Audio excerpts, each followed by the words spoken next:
হযরত আবু দারদা রাদিয়াল্লাহু তাআলা আনহু, উনি এই আয়াতে কারিমা শুনে আল্লাহর রসুলের কাছে দূরে আসলেন। ইয়া রাসূলুল্লাহ, আপনি নির্দেশ দেন, আপনার নূরানি হাতে আমার যা আছে তা সুপর্দ করব। কি দেব আপনি বলেন? জুড়ে বলি সুবহানাল্লাহ। এই কথা বলার পরে ওই হযরতে আবু দারদা রাদিয়াল্লাহু তাআলা আনহু, ওনার কাছে দুটি খেজুর বাগান ছিল। ওই দুটি খেজুর বাগান আল্লাহর রাস্তায় তিনি সাথে সাথে দান করে দিলেন। জুড়ে বলি সুবহানাল্লাহ। একটি খেজুরের বাগানের মধ্যে 600 গাছের অধিক ছিল, আরেকটি খেজুর বাগানে 600 চেয়ে কম ছিল। আল্লাহর রাসূল সাল্লাল্লাহু আলাইহি ওয়াসাল্লাম নূরানি হাতে দুটোটাকে গ্রহণ করলেন এবং বললেন, যাও, তোমার এই দানটাকে কবুল করলাম, তবে একটি দান তোমাকে ফেরত দিলাম, তোমার পরিবার পরিজনের জন্য খরচ করবা, আর বাকিটা আল্লাহর রাস্তায় দান করেছি। আল্লাহ সুবহানাহু ওয়া তাআলা জান্নাতের মধ্যে এই বাগানের কারণে জান্নাতে তোমার জন্য বিশাল বাগানের বরাদ্দ আল্লাহ করে রাখবেন। জুড়ে বলি সুবহানাল্লাহ। হযরতে আবু দারদা রাদিয়াল্লাহু তাআলা আনহু এই কথা শুনে খুবই খুশি হয়ে গেলেন। একেবারে খুশি মনে আল্লাহ রাসূল সাল্লাল্লাহু আলাইহি ওয়াসাল্লামকে সবচেয়ে যেই বাগানটার দামি 600 অধিক খেজুর গাছ আছে এবং বর্তমান সময়ের কোটি কোটি টাকার সম্পদ, এটা আল্লাহ রসুলের কাছে দিয়ে দিলেন এবং খুশি মনে তিনি বাড়ির দিকে ফেরত গেলেন। জুড়ে বলি সুবহানাল্লাহ। হযরতে আবু দারদা রাদিয়াল্লাহু তাআলা বাড়িতে গেলেন, নিজের স্ত্রীকে বললেন, আজকে এমন এমন ঘটনা ঘটলে আল্লাহ রাসূল সাল্লাল্লাহু আলাইহি ওয়াসাল্লাম আমাকে দান করতে বললেন, সাথে সাথেই আমার দুটি বাগান আমি আল্লাহর রাস্তায় দান করে দিলাম। জুড়ে বলে সুবহানাল্লাহ। আল্লাহ রসুল খুশি হলেন। আল্লাহ রসুল একটিকে গ্রহণ করলেন, আরেকটিকে আমার কাছে ফেরত দিলেন, তোমাদের জন্য খরচ করার জন্য বললেন। এই কথা শুনতে দেরি নেই, হযরতে আবু দারদা রাদিয়াল্লাহু তাআলা আনহুর স্ত্রীও খুশি হয়ে গেলেন। স্বামীর এই দানের কথা শুনে তিনিও অত্যন্ত খুশি হয়ে গেলেন। জুড়ে বলে সুবহানাল্লাহ। আমাদের দেশের আমাদের যারা স্ত্রী সন্তানরা আছে তাদেরও এখান থেকে শিক্ষা নেওয়া উচিত। আমরা মাঝে মাঝে অনেক স্বামীরা বিভিন্ন পরিস্থিতির সম্মুখীন হয়ে আমরা দান সাক্ষাৎ করি, কিন্তু আমাদের বিবিরা বাড়িতে গিয়ে আমাদেরকে অনেকে টিটকারি করেন, অনেকে ধমক দেন। এভাবে আছে না? নাই, আছে না?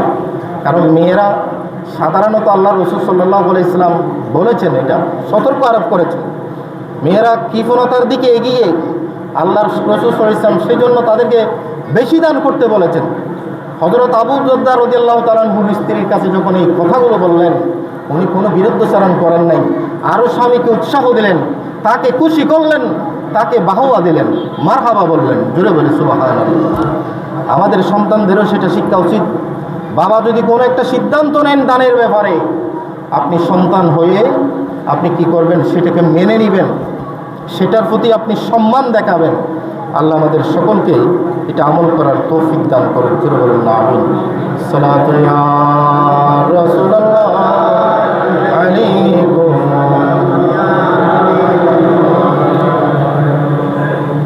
কয়েকটি রাসূল পাক সাল্লাল্লাহু আলাইহি ওয়াসাল্লামের সুন্নাত আপনাদেরকে উত্থাপন করছি, যেই বিষয়গুলো যদি আমরা আমল করি আমাদের জীবন উন্নত হবে। আমরা দৈনন্দিন জীবনের চলাফেরায় অনেক কিছু ছোট ছোট আমল চাইলে আমরা করতে পারি। যেমন হাদিসে পাকে আসছে, আমরা রাস্তাঘাটে চলার সময় বেখিয়ালে অনেক সময় পশ্চিম দিকে তো নিক্ষেপ করি কি না? আছে না? আছে, মনে রাখবেন, এটা খুব মারাত্মক অপরাধ।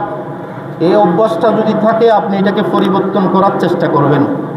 কারণ আল্লাহ রসুল বলেই দিয়েছেন, কোনো ব্যক্তি যদি পশ্চিম দিকে যদি তুতু নিক্ষেপ করে, এটি আমি রসুল সিনায়ে মুবারকে কষ্ট অনুভব করি।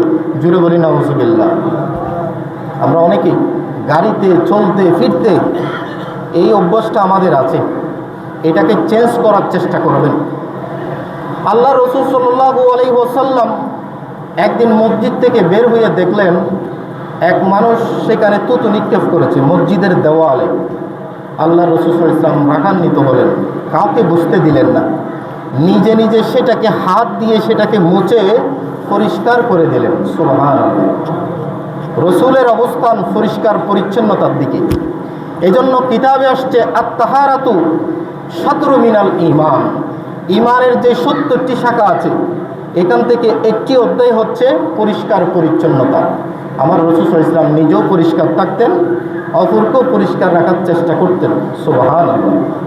এজন্য মসজিদে যদি কোনো ময়লা পড়ে আমরা কে করলো না করলো সেদিকে দেখবো কেন? এই মসজিদটা তো আমাদের সবার, নাকি? আমরা তো সবাই চাইলে এটা পরিষ্কার পরিচ্ছন্ন করতে পারি।